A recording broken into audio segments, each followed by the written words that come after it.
National Council of Educational Research and Training यानी NCERT ने 12वीं कक्षा की किताब से महात्मा गांधी, नाथूराम गोडसे और आरएसएस से जुड़ी जानकारियों को हटा दिया है। जून 2022 में एनसीईआरटी ने एक लिस्ट जारी की थी जिसमें बताया गया था कि उनकी किताबों से क्या हटाया जाएगा और क्या जोड़ा जाएगा। अब एनसीईआरटी पर आरोप लगा है कि गांधी को लेकर कुछ ऐसी बातें भी हटा दी गई हैं जो जून में जारी गई लिस्ट में नहीं थी। नई किताबें बाजार में आ गई हैं। एनसीईआरटी के मुताबिक नया सिलेबस एकेडमिक सेशन 2023-24 से ही लागू हो रहा है। एनसीईआरटी ने बच्चों के सिलेबस में जबरदस्त बदलाव कर दिए हैं। मुगल इतिहास ही नहीं बल्कि हिंदी के कई कवियों की कविताएं भी हटा दी हैं। 1984 के दंगे नहीं हटाए हैं, हाँ 2002 के दंगों के बारे में सारी जानकारी हटा दी है। आरएसएस और 2002 के गुजरात दंगों के बारे में कुछ अंशों को क्लास 12 के लिए एनसीईआरटी की सामाजिक विज्ञान की किताब के नए सिलेबस से हटा दिया गया है। एनसीईआरटी की किताबों से गांधी की हिंदू मुस्लिम एकता की खोज, आरएसएस पर प्रतिबंध, गुजरात दंगों से जुड़ी बातें, आंदोलनों में बदले हुए विरोध प्रदर्शन, ये सब हटा दिया है। महात्मा गांधी के हत्यारे नाथूराम गोडसे सहित कई विषयों को नए शैक्षणिक सत्र के लिए कक्षा 11 और 12 के राजनीतिक विज्ञान, इतिहास और समाजशास्त्र की किताबों से चुपचाप हटा दिया गया है। बोलता हिंदुस्तान पर मैं हूं आपके साथ Mirza Shakir Ali Beg. National Council of Educational Research and Training यानी एनसीईआरटी ने 12वीं कक्षा की किताब से महात्मा गांधी, नाथूराम गोडसे और आरएसएस से जुड़ी जानकारियों को हटा दिया है। जून 2022 में एनसीईआरटी ने एक लिस्ट जारी की थी जिसमें बताया गया था कि उनकी किताबों से क्या हटाया जाएगा और क्या जोड़ा जाएगा। अब एनसीईआरटी पर आरोप लगा है कि गांधी को लेकर कुछ ऐसी बातें भी हटा दी गई हैं जो जून में जारी गई लिस्ट में नहीं थी। नई किताबें बाजार में आ गई हैं। एनसीईआरटी के मुताबिक नया सिलेबस एकेडमिक सेशन 2023-24 से ही लागू हो रहा है। बदलाव के साथ नई किताबें बाजार में हैं। एनसीईआरटी ने हिंदी के सिलेबस में भी कुछ बदलाव किया है।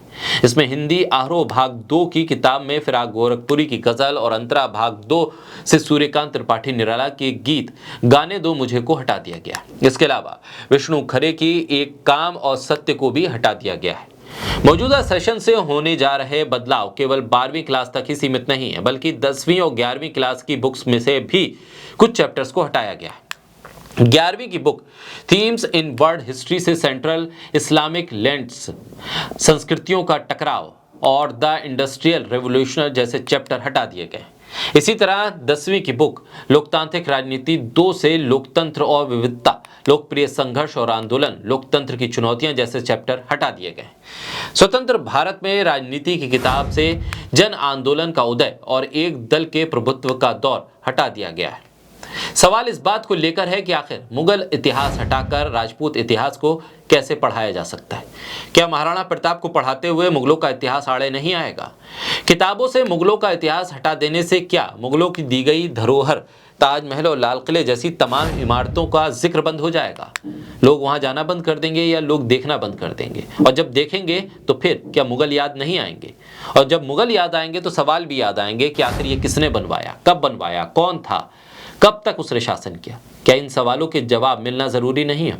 क्या अब इतिहास के बाद मुगलों की दी गई इन धरोहरों को भी समतल करने की तैयारी में है केंद्र सरकार? क्योंकि अगर ये धरोहर ऐसे ही जमीन पर खड़ी रहीं तो सवाल भी होंगे और इन सवालों के पीछे की खोजबीन भी होगी और पूछा भी जाएगा कि आखिर मुगलों ने इस हिंदुस्तान को क्या क्या दिया और किस तरह से इन इमारतों का निर्माण करवाया। कौन सा बादशाह कब तक शासन करता रहा, कितने दौर तक मुगलों का शासन भारत पर रहा और मुगलों ने किस तरह से हिंदुस्तान की आज़ादी के लिए लड़ाई लड़ी।